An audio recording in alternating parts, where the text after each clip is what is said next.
Hello and welcome to another teaching from 119 Ministries.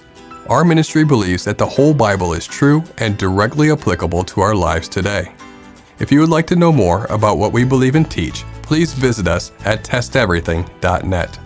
We hope that you enjoy studying and testing the following teaching.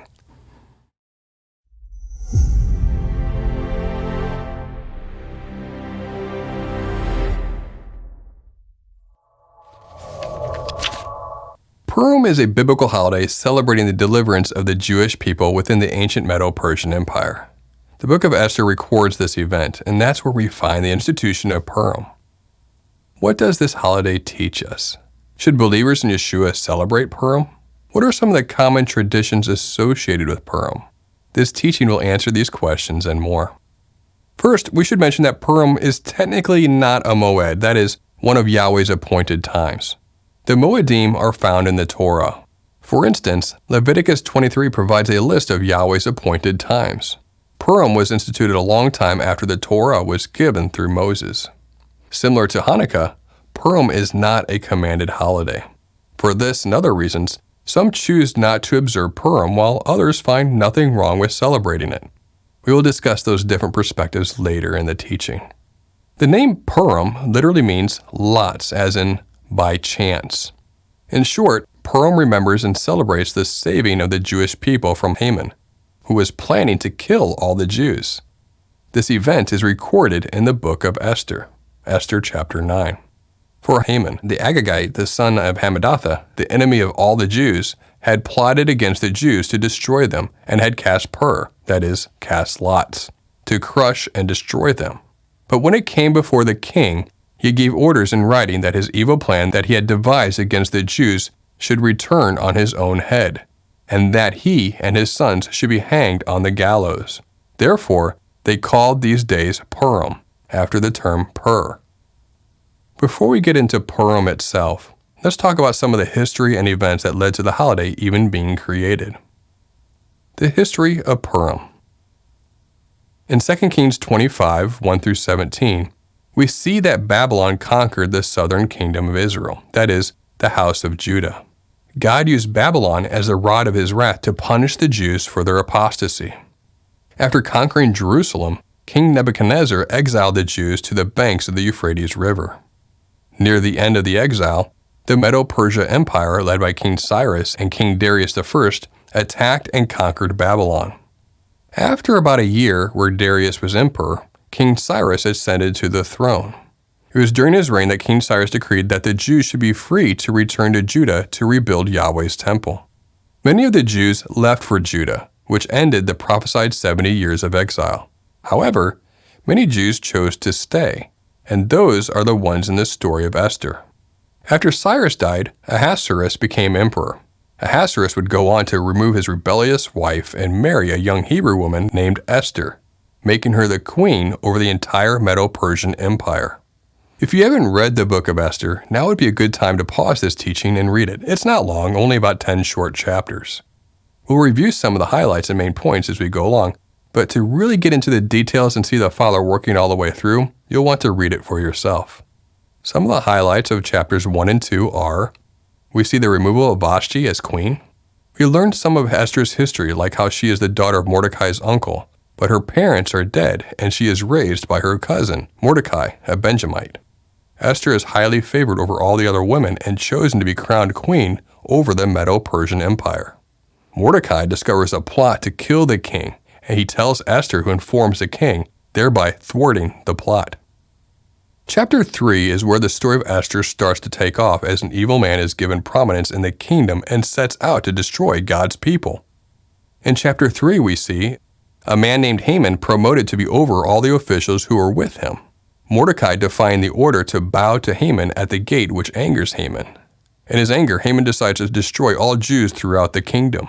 Haman telling the king that there are a people dispersed throughout the land that have their own law and do not keep the king's law, so it is not to the king's profit to keep them. With this argument, he convinces the king that they, meaning the Jews, should be killed no matter the age nor gender. The date is set for the demise of all the Jews in the land, the 13th of Adar, the 12th month. It is important to note that in this time, when a king issued a decree, it could not simply be rescinded. The Jews truly appeared to have no hope.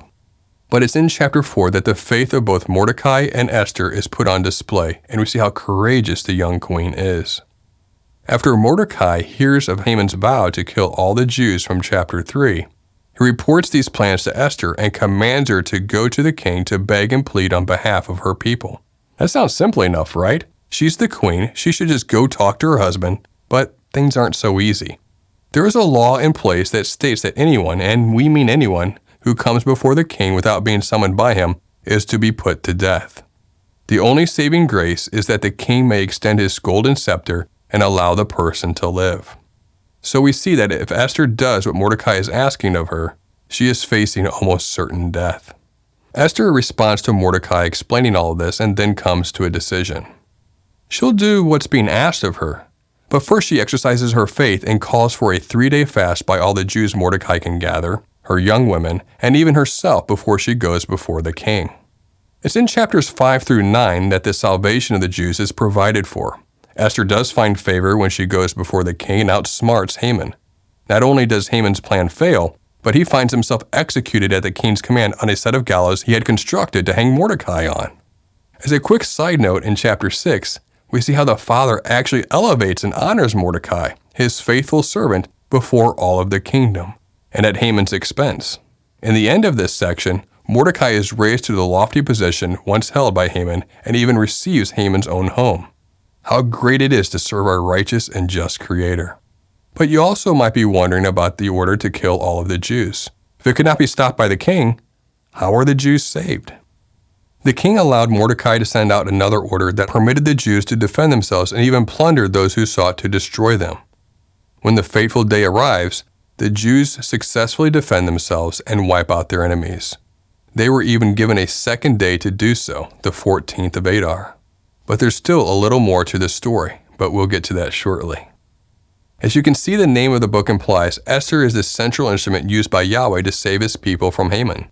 Not once, but twice, Esther risks her life by going before the king.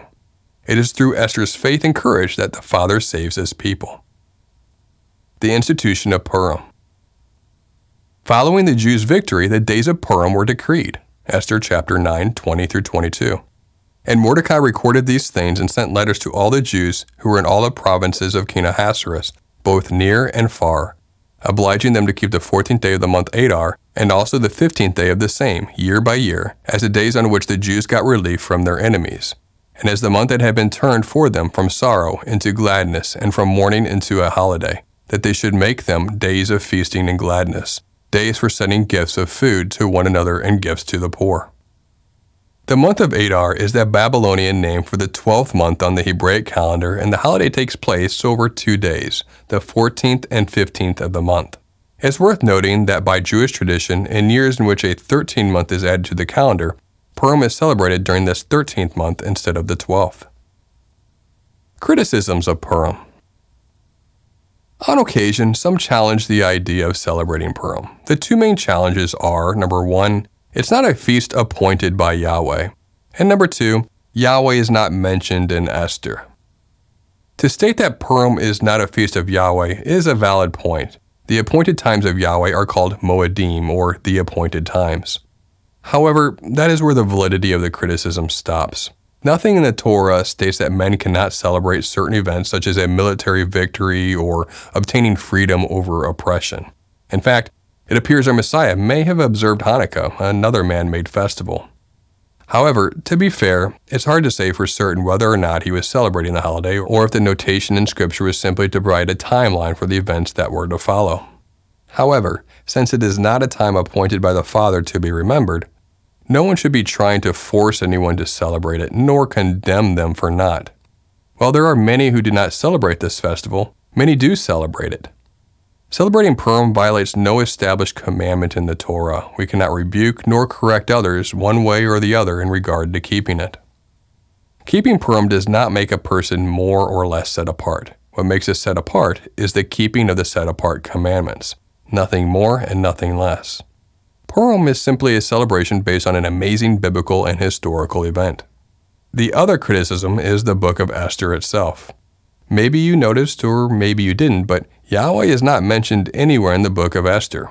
Some take issue with that and question the validity of Esther. However, we have substantial historical evidence that the book of Esther was treated as valid even during the time of Yeshua. We have no evidence that the book of Esther is not credible. In fact, Josephus, a first-century Jewish historian, references the threefold canon of his day in his Against Apion, which undoubtedly included Esther because he explicitly mentions the reign of Artaxerxes, or Ahasuerus. Josephus's canon certainly goes back to a much earlier time. Yahweh's grace and sovereignty is clearly implied throughout the book of Esther from the moment a young Hebrew woman is chosen to be the bride of the king through the salvation of the Jews and elevation of Mordecai. The Father grants favor to Esther and Mordecai again and again as they put their lives on the line to save their people and to honor their God. Traditions of Purim. Purim consists of several traditions. There are traditional blessings that are said. There are traditional foods that are eaten. One of the more fun traditions, especially when children are involved, is the reading of Esther. When Haman is mentioned, everyone boos. When Mordecai is read, everyone cheers. It is a common tradition, even today, to offer gifts and food to the poor during Purim, just as Mordecai said to in Esther chapter 9, verse 22. A traditional meal or feast often occurs on the 14th of the 12th month. Sometimes people dress in fancy masks and costumes which symbolize how Esther was hidden. We do have some concerns with this tradition. For example, attempts to make costumes resemble common practices of Halloween rather than typical masks or dressing as biblical characters found in the book of Esther should perhaps be understood as a questionable practice. If you employ this tradition, consider giving it some thought as to what is being done and why. The stated intent of this day is to remember the biblical events found in Esther. Thus, it is reasonable for any traditions associated with this day to mirror that remembrance rather than any other secular holiday. There also exists a tradition observed by some that includes substantial drinking, so much so that one is to not know the difference between cursed is Haman and blessed is Mordecai. We would question how such activity would glorify Yahweh. If you employ this tradition, we would encourage some thought as to whether it really seems appropriate and biblically sound. We hope that this teaching served to offer some of the background and traditions surrounding this holiday. We only provided an abbreviated version of the story, but strongly recommend reading the book of Esther for yourself so you can see how the Father orchestrates the salvation of his people even before they knew there was a need for it. Whether or not you choose to observe the traditional celebration of Purim, keep in mind that not everyone will agree with you, and that's okay. The observation of Purim is a man-made tradition. It's no different than celebrating a country's Independence Day. As such, it's not something commanded by our Creator that has to be followed, and we shouldn't condemn others whether they choose to celebrate it or not. We hope that this teaching has blessed you and served to offer some of the background and traditions surrounding this holiday. And remember, continue to test everything. Shalom.